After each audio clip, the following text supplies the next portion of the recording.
Being a lawyer is not for everyone. I said what I said.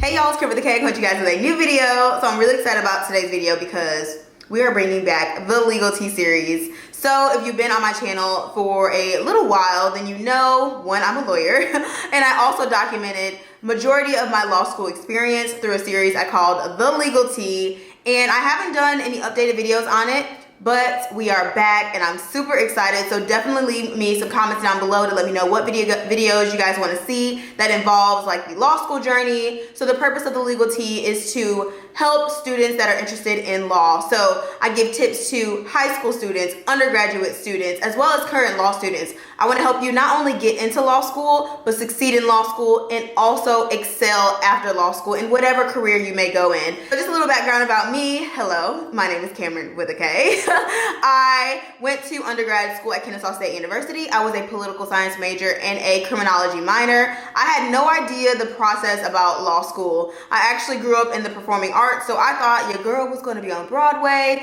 acting, which I guess now I'm in the best of both worlds, but we'll get to that in a moment. So after attending Kennesaw State University, I realized, you know what, law is kind of cute. Well, this was during Kennesaw State. So I realized, you know what, let me dip and dab into law. I talked to my advisor. He actually was a lawyer, and he was like, just try to take some pre-law classes. So here's a little pro tip. Pre-law isn't a major because going into law school, you're not required to have any specific major. You can literally major in anything and still attend law school. So I was like, you know what, let me take these classes. And in my mind, I thought you had to be a poli-sci major. Again, I had no direct resources. Social media wasn't that big then. I graduated undergrad in 2015 for context, but I just was a little bit clueless on the process. And there wasn't as many resources or lawyers online talking about their journey, giving tips and tricks like it is now. So I was a little bit on the struggle bus there. Then I realized there's this thing called the LSAT, and I was like, oh, LSAT, who was LSAT? What does LSAT want for me? So I had to go through that process as well, of course.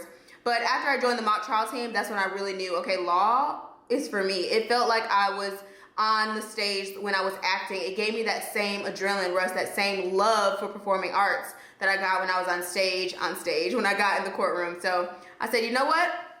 Let me try this law school thing. Also, I've always been a lover of writing, reading. I actually used to write like plays when I was younger and like little short stories. So I've always loved reading and writing. Not so much research, but now I realize I have like research, and I do so much research now in my lawyer hat as well as my content creating hat. So after applying to over 11 schools, I wasn't sure exactly where I wanted to go to school, but I knew the kind of regions where I wanted to stay. So there was that. I ended up attending Cumberland School of Law, which was an amazing decision for me. I got a partial scholarship. I had literally an amazing experience at Cumberland School of Law, partially because I was on the national trial team for 2 years. They don't allow you to be on it your first year, and it was just a phenomenal experience. I literally felt like I was a part of a little family, a little exclusive community. I loved it, and I loved trial team, and I loved being in the courtroom. Absolutely loved that. So I knew litigating was my thing. I'm gonna talk about terms in a moment.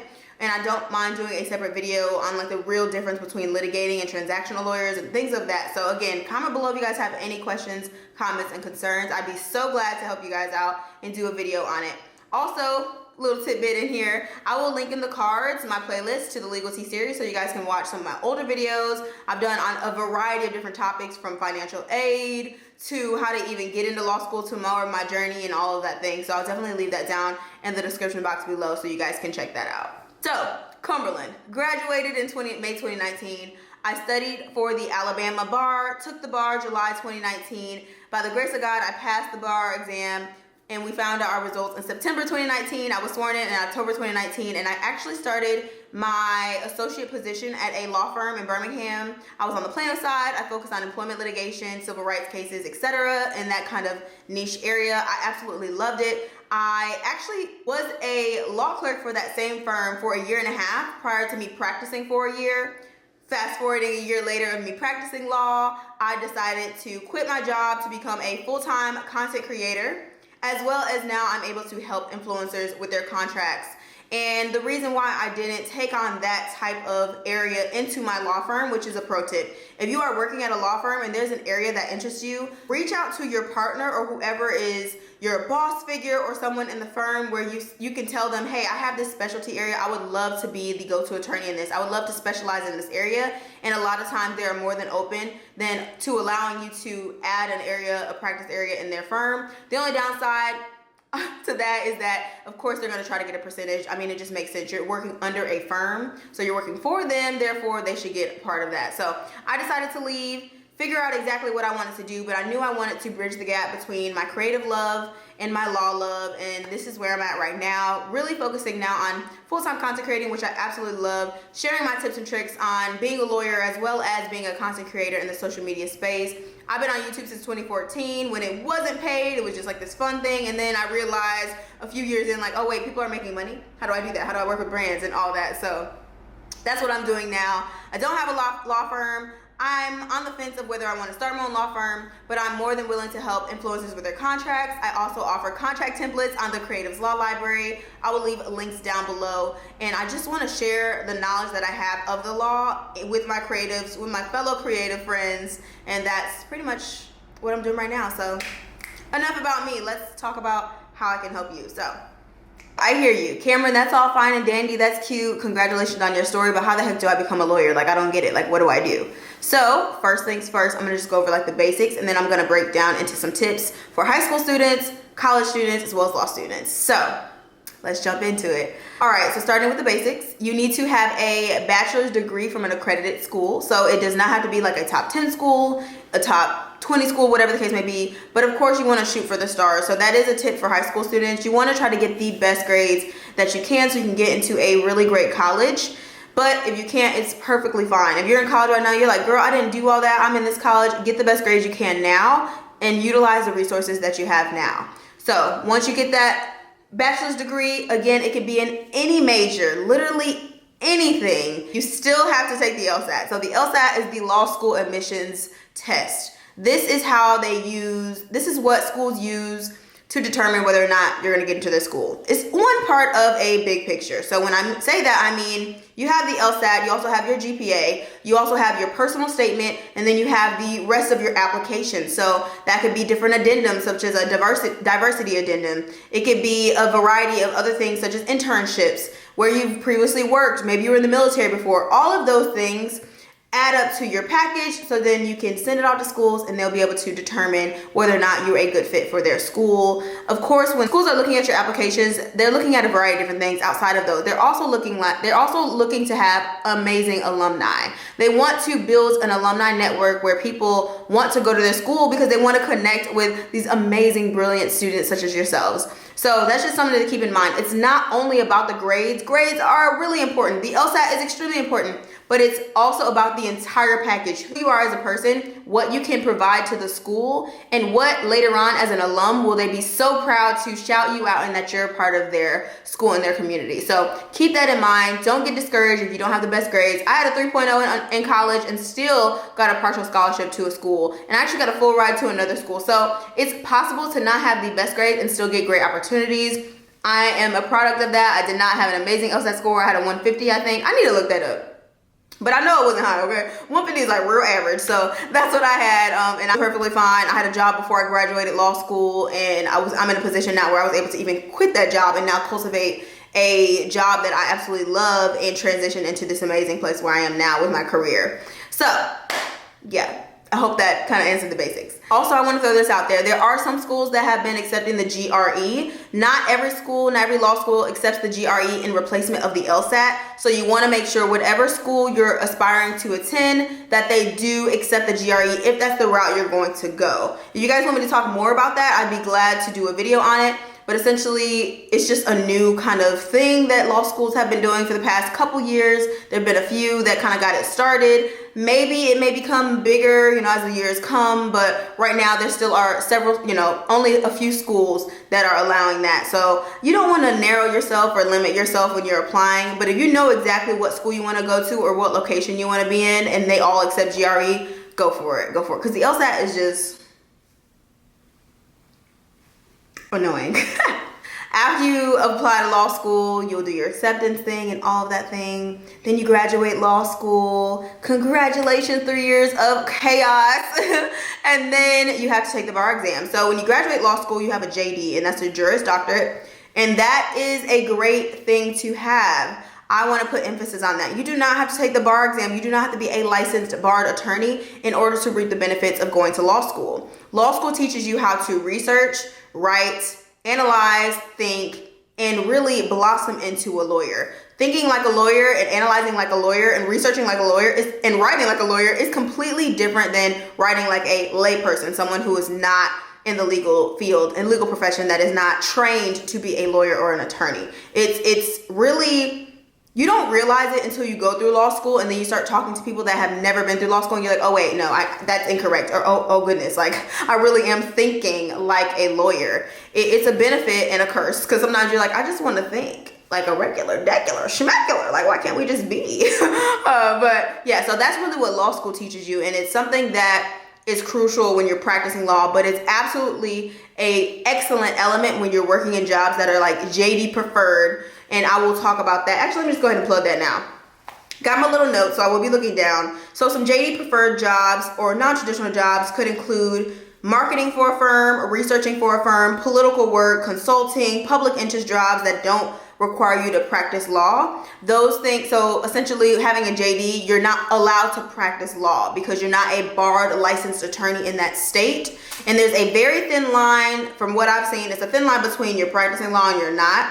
You just have to be careful and make sure you reach out to your local bar association to make sure that you're not violating any ethics. As an attorney, the number one thing, priority for us, is ethics. Like, we want to be an ethical attorney. You want to have good character. You want to stay in good standing in the bar in which you are licensed. So just want to throw that out there. JD preferred jobs are a real thing. They are great. You can work in compliance. You can work for a business and have that legal mindset and legal research without having to actually do the practice of law. And it's also like a salary increase and more money there because you have this extra specialty skill of having a JD and going through law school. I even know some paralegals that have been through law school and decided not to, either they took the bar, didn't pass, or they did decide they just didn't want to do that. And they are exceptional paralegals. Just know, like, the work is still hard, but they could get paid more because of those credentials, because of that education. Similar to like when you have a master's versus a bachelor.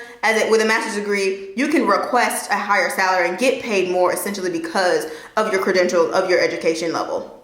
Thing I want to address before I break down into the high school, college versus law school tips is there's still jobs out here for lawyers, okay? Someone's gonna need a lawyer. No, it may not be a big law firm job. No, it may not be your ideal area of practice, but I promise you, if you network and you put in the effort and you put in the work and you have great work ethic and you're willing to learn and you're willing to do the work and you're a great person. If you're a good person, you got good work ethic and your character is good, you will find a job. I promise you, you will find a job. It just may not look like what you think your job should look like or what law schools push us to do in law school. A lot of times I think law schools drop the ball, and I've said this several times. I'm putting too much emphasis on on-campus interviews, putting too much emphasis on big law firm jobs, when that just may not be everyone's testimony, and that is okay. You can still make great money as a lawyer, as an attorney, doing a non-traditional type job. For example, I'm doing more of consulting. I'm not practicing law right now currently, and I'm still making great money. So the United States Bureau of Labor statistics, when it comes to how much attorneys are getting paid on average, in 2019, the median pay was $122,960 a year. That is an exceptional amount of money. That's over six figures. I know several attorneys that did not go to top 20 schools, top 14 schools, law schools, and they made six figures right out of law school. But when you're looking at this median number, definitely check. I will leave a link below to this statistic so you guys can check it out.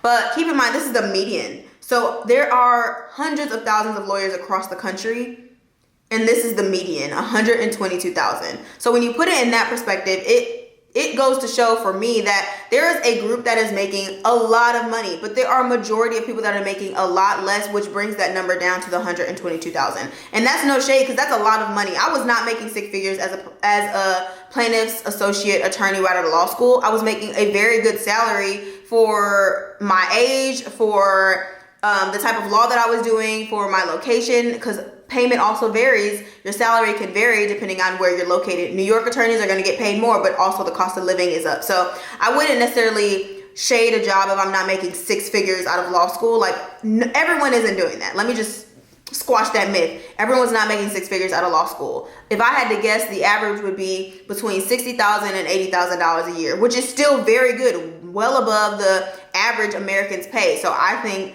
that's really well, and I think that's another incentive. If you like law, you want to learn, you love learning about law, and you want to be a lawyer, go for it. Don't allow anyone to hold you back. You can absolutely do this, and there are absolutely jobs out there that are waiting for you. Okay, so let's talk about tips for high school students. Let me first start by saying shout out to you as a high school student, knowing exactly what career you want to do.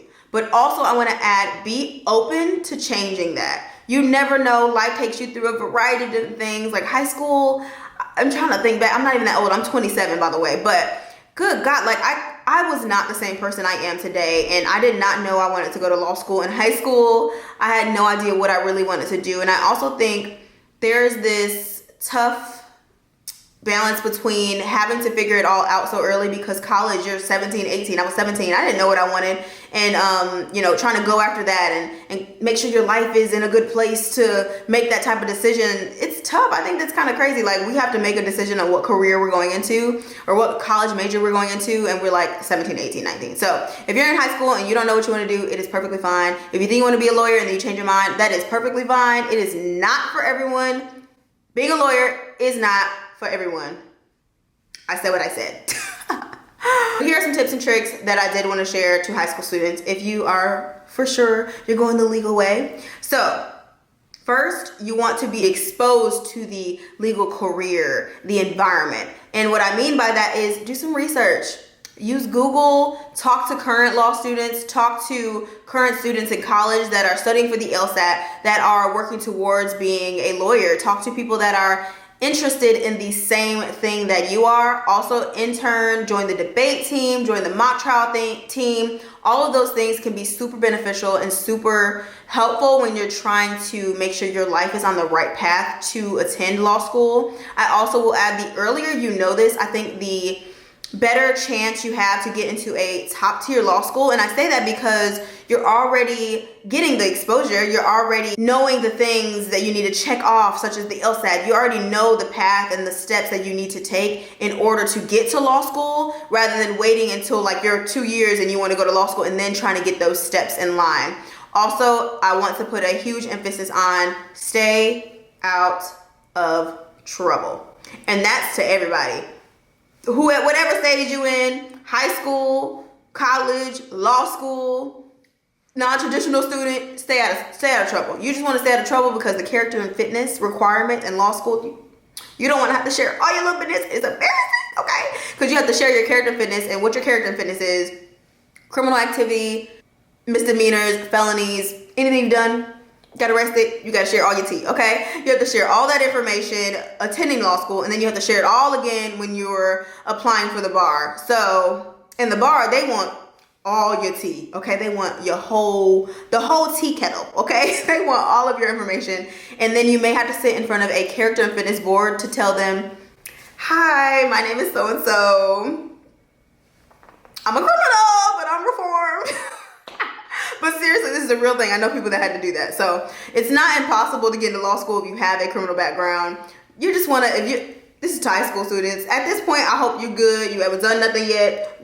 Stay at home. Say no. It's not going to be fun. It's not worth the risk. Stay at the house. Stay at the house. Okay, let me tell you from someone who has lived, okay? Stay at the house. It's not worth it. Save yourself. Go home and mind your business. It's okay. You don't have to be involved. Forget FOMO, fear of missing out. That don't matter, because guess what? Fast forward to when you're in your 20s and you got accepted into the top law school and you graduate past the bar and you're making coin. You're not gonna care about the little bootleg party that was in high school or in college. Let me tell you. Okay, I went in mama mode. I'm back. And then also just have fun. Have fun. Enjoy, but not too much fun. Stay out of trouble. But like, just enjoy being young and not having the stress that law school will bring, okay? Don't try to rush into the stress. Take the time. And that brings me into college, because once you make the decision, I'm going to law school, all you're doing is like, I'm researching, you're reading forums, you're trying to just like suck in all the law knowledge you want to, trying to find the right books to read, the right shows to watch. And then you get to law school, your first semester, you're like, why did I spend all that energy trying to get to this stress? Live your life. It's okay. It will come. Take the necessary steps you need to take. But breathe. And the stress will come. You will get in law school. And then you will realize you should have enjoyed those moments you had outside of law school. Moving on. I went out of tangent. I'm sorry. So to college students, again, any major works. There are some forums that say, you know, certain majors are better, but I think choose a major you enjoy. Also, choose a major that if you decide when you get to the end of it that you don't want to go to law school, you have a backup plan.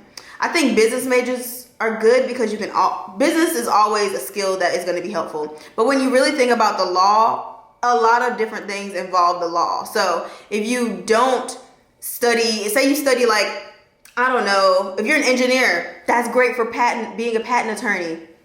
Say you love accounting, that's a great tax attorney. Say you love art, there are art attorneys where they help negotiate between parties when it comes to like an artist that crafted a painting and they're trying to sell it across the seas. Like there's attorneys for literally anything you can think of. I promise you there's an attorney. If you want to do theater, there's entertainment attorneys.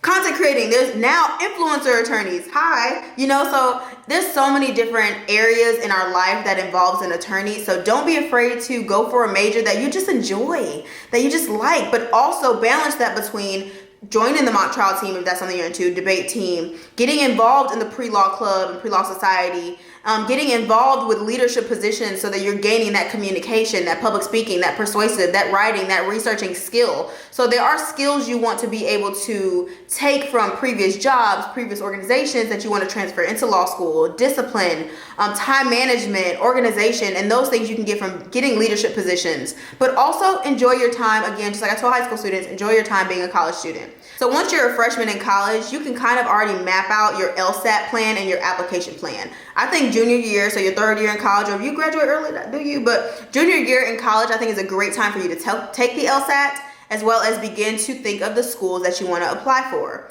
And I'm going to do a whole video on how to choose a school because I could just talk about that for hours. So, but, and I promise that video won't be an hour long, but that needs to be a separate video on how to choose a law school and how I went through that process and how to narrow down, even what the number of schools to apply for, all that could be a whole nother video. But junior year, I think is a great time to do that. Study for the LSAT. I self-studied. I used the Power Score Bible books. I will leave a link in the description box below. I got them from Amazon. They were amazing. I've had several law students that I told to use it and they use it and did great. And they were like, thank you. I love that. Also, if you can afford a course, go for it. I just didn't have the funds. I'm just being honest. I took the LSAT twice, didn't have the funds either time. Okay, so it's gonna be fine. Another thing I would suggest for college students to do is to do internships and job shadow. The thing I like about job shadowing is as an attorney, I'm so busy and I just a lot of times don't have time to set up like a curriculum for an internship or an externship where I'd have to like abide by certain guidelines for the school or whatever the case may be to make sure that it's set up properly for you. So job shadowing takes off that stress and that burden from the attorney perspective where I can just literally bring you around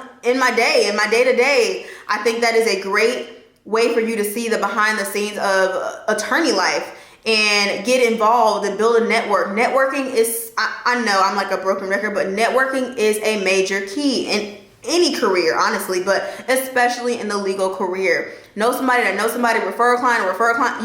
The legal community, it seems big, but it's really small, especially in the Black community, because only 5% of all licensed attorneys in the United States are Black. So, and then I think 3% are women, so Black women. So just throwing that out there. So start to build your network, get involved, and see the real nitty gritty behind the scenes. And then you may see that and realize, I don't want to do that. That's not for me. So, and keep in mind that every firm is different. Every practice of area is different and things like that. But I think getting out there, getting those internships, externships, being a legal assistant, being a paralegal, all of those things are very important.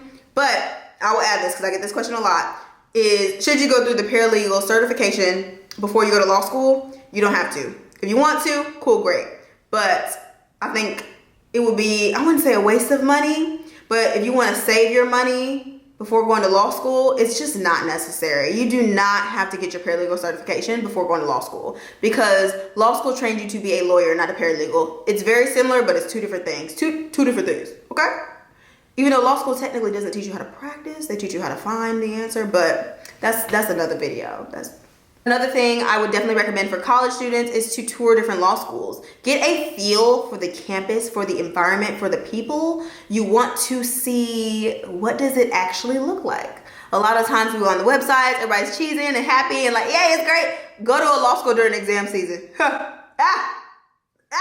And see what you're gonna see. Go to the library and see what you got. That's definitely something I would recommend. I know a lot of things are virtual now because of, this is made in 2021, this video, so if you're watching this video years later and we finally open to the public and we can actually see the sky and breathe, then don't apply. But even virtually, a lot of them have the virtual tours.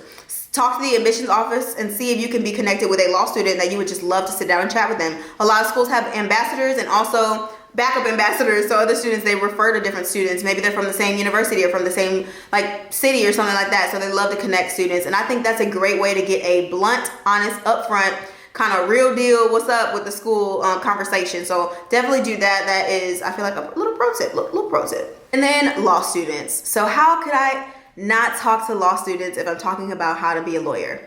All of the same things apply to being a law student. Focus on your grades. Take it one day at a time. Your grades do not define you as a lawyer. Your grades do not define you as a law student. And your grades do not define whether or not you will pass that bar exam. That's the real. Get exceptional grades. Do a exceptional job, especially that first year, first semester, because that's really what firms are going to be basing your first summer off of, is that first semester. Yes, it's very important, but so is your mental health, and so is time management, and so are your family and friends. You don't want to lose yourself in the name of the game of law school. It's not worth it, because at the end of the day, law school is just 3 years. You have your whole life to practice law. You have your whole life to become a phenomenal attorney, and you will get there. Just because the first job you have out of law school does not mean you have to stay there forever. Does not mean you will never get that big firm job or you will never get your dream job, whatever that may be. Get what you can, do a great job, and just get out. Get out safely. Okay, it can be tough. And there will be days you will doubt yourself. There will be days imposter syndrome will creep up on you, okay? There will be days where you're just not feeling it. And it's okay. That is a moment, that is a day. But do not let that take the trajectory of your entire law school experience or your entire legal journey. Hell, I got a C+ my first semester of law school, and I was like, this is it. I'm done. This is it. Then the next semester, I finally got my first A, and I got a B+ in that class. So it was like Civil Procedure 1. I got a C+. Then the second semester, I got a B+. Like, it's okay. I promise your grades do not define what you're going to do. I had a job Christmas before I graduated law school. I wasn't top of the class, but I networked my butt off, and I did the work, and I knew I could practice law. I know I can do it because I did it. Okay, period. But I'm just saying, like, it's hard to grasp this concept, especially that first year, because it's the pressure of, I want to be the best. I want to do great. Grades are on a curve. What the heck am I studying? I don't know how to study. Studying from undergrad isn't working for now. Wait, it is kind of working in this class. Trying to find that balance between, I gotta network, I gotta study, I gotta eat, I gotta breathe, I gotta sleep. You have to find that, and that takes time to find that rhythm. And then even when you find it, sometimes you got to switch it up. But I promise you, you are not alone. There's students that are going to say, I got it all figured out. I'm doing great. I understand the answers. They're lying. Everyone's lying. Everybody's stressed. Everybody's stressed. Everybody's stressed. Everybody's stressed. I said everybody's stressed. Everybody has those moments. It's okay. You're not alone. I promise you're not alone. And you will be a great lawyer. You are literally on the path to become a lawyer. You're in law school. You did it. There are hundreds of thousands of students that did not get an acceptance letter. You got an acceptance letter. Congratulations. Seriously. Congratulations for getting the acceptance. Congratulations for attending that school. Stick it out. It's tough. Life happens. If you need a shoulder to lean on, get a therapist. Mental health is so important, and I feel like law schools need to talk about it a lot more. I get it. They don't want to pressure anyone, but y'all, being in law school is an honor. It's a privilege. It is a hard thing to get through, to get in and then to get through. So don't just, I'm just a law student and whatever. No, you're not just a law student. You are a law student that is going to be a lawyer. That's how you become a lawyer. You have to go to law school. So I just went off on a tangent, but I know because I've been there. You get so deep in the stress and so deep in caught up in the, well, I'm not doing this, I'm not doing that well, that you forget, like, I'm a mother effing law student. I am learning the law. I am becoming a lawyer. I received my JD. Whether you pass the bar or not, you made it through 3 years of law school. Some people can't even get in. How you gonna hate for my side of the club? You can't even get in. Okay. I had to make a joke, it was getting too serious. But seriously, I just want to say shout out to you. Shout out to high school students that know what the heck they want to do and want to go to law school. Shout out to every single college student that are on the path to studying for the LSAT, that are pushing through the LSAT, that have to take the LSAT for the second or third time, and that just, shout out to the college student that just got their acceptance letter. Shout out to the college students that are like, I don't even know if I really want to attend law school. Shout out to everyone that is going to attend law school this upcoming fall. Just give yourself some slack and congratulate yourself, because the fact that you are on this legal journey, man, y'all don't understand how many people have fallen off. You will learn it. I'm sure some law students can feel me. When I was in law school, I remember, even as a lawyer now, I remember talking to people, older people, or really any generation, really. And I would say, hey, yeah, I'm a law student. And they were like, girl, I used to want to do that, girl, but I couldn't even do it. Or child, I tried to apply, I couldn't even do it. Child, I'm telling you, but you did it. And you're still fighting, and you're still pushing through, and you're going to be successful. That's it. That's literally all I got. I just realized that I did the Legal Tea series with my Legal Tea mug. I mean, where's my Legal Tea mug? But I got y'all next time, I promise.